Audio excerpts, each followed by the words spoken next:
Petrol एक ऐसी चीज़ है जिसकी प्राइसेस बढ़ने से ना सिर्फ ट्रांसपोर्टेशन महंगी हो जाती है, बल्कि इसके साथ साथ इनडायरेक्ट और डायरेक्ट और भी बहुत सारी चीज़ों की कीमतों में फ़र्क आ जाता है।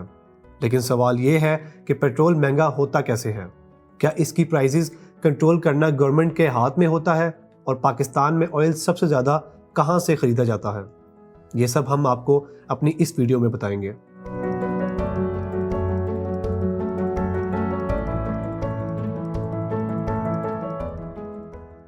अस्सलाम वालेकुम नाजरीन, मैं हूं दानियल हसन और आप देख रहे हैं economy.pk।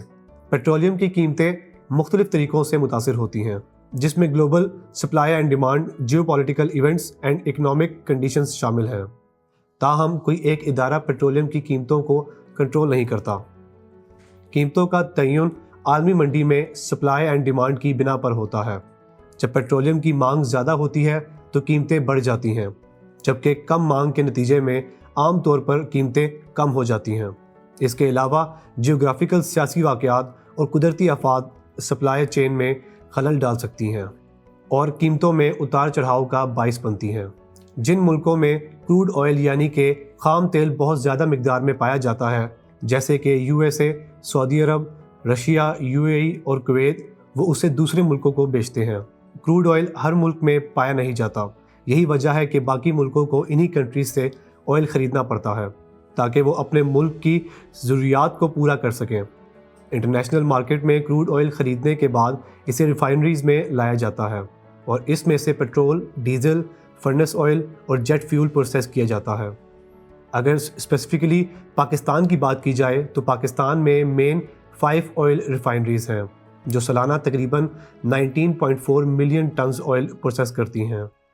लेकिन यहाँ ये जानकर आपको थोड़ी हैरत होगी कि इससे पूरे मुल्क की जो पेट्रोल और डीज़ल की डिमांड है, अगर पेट्रोल की स्पेसिफिकली मैं बात करूँ तो सिर्फ 30% तक पूरी हो पाती है, लेकिन अगर डीज़ल की बात करूँ तो वो 50% तक पूरी हो पाती है। इसलिए पाकिस्तान को रिफाइंड ऑयल भी दूसरी कंट्री से यानी कि फ़ॉरेन कंट्री से ख़रीदना पड़ता है, जो कि इकॉनमी को काफ़ी हद तक मुतासिर भी करता है। दुनिया में क्रूड ऑयल सप्लाई करने वाले टॉप 3 जाइंट्स हैं। पहला है USA, दूसरा है रशिया और तीसरा ओपेक।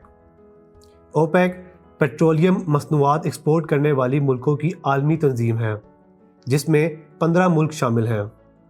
ओपेक दुनिया भर में 36% क्रूड ऑयल सप्लाई करता है और इसकी प्राइसेस भी कंट्रोल करता है। इंटरनेशनल मार्केट में क्रूड ऑयल बैरल के हिसाब से मिलता है। एक बैरल में तकरीबन 160 लीटर क्रूड ऑयल होता है।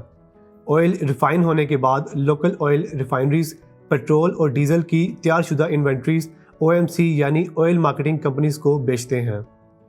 जिन पैसों में ये फ़रोख्त की जाती है उसे एक्स रिफाइनरी या फिर बेस प्राइस भी कहते हैं। उसके बाद गवर्नमेंट इसमें GST यानी कि जनरल सेल्स टैक्स और PDL यानी पेट्रोलियम डेवलपमेंट लेवी इम्पोज करती है। ये दोनों टैक्सेस की मद में ही आते हैं।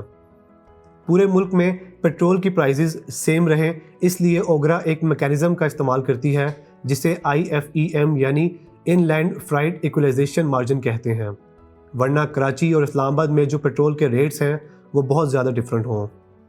फिर इसमें डीलर का कमीशन यानी कि जिन पेट्रोल पंप से हमें पेट्रोल मिलता है उनका कमीशन ऐड होता है। बहुत से लोगों को लगता है कि हुकूमतें पेट्रोल और डीजल पर पैसे सिर्फ इसलिए बढ़ाती हैं ताकि वो टैक्सेस की मद में इसे ज़्यादा से ज़्यादा रेवेन्यू कमा सकें, लेकिन अगर इसका करीब से जायज़ा लिया जाए तो ये चीज़ नज़र आती है कि हुकूमत ऑयल रिफाइनरीज, OMCs और डीलर्स को एक छोटा मार्जिन हासिल करने की इजाज़त देती है, जबकि कीमत का एक बड़ा हिस्सा बैनुल-अक़वामी तेल की कीमतों से मुतल्लिक है।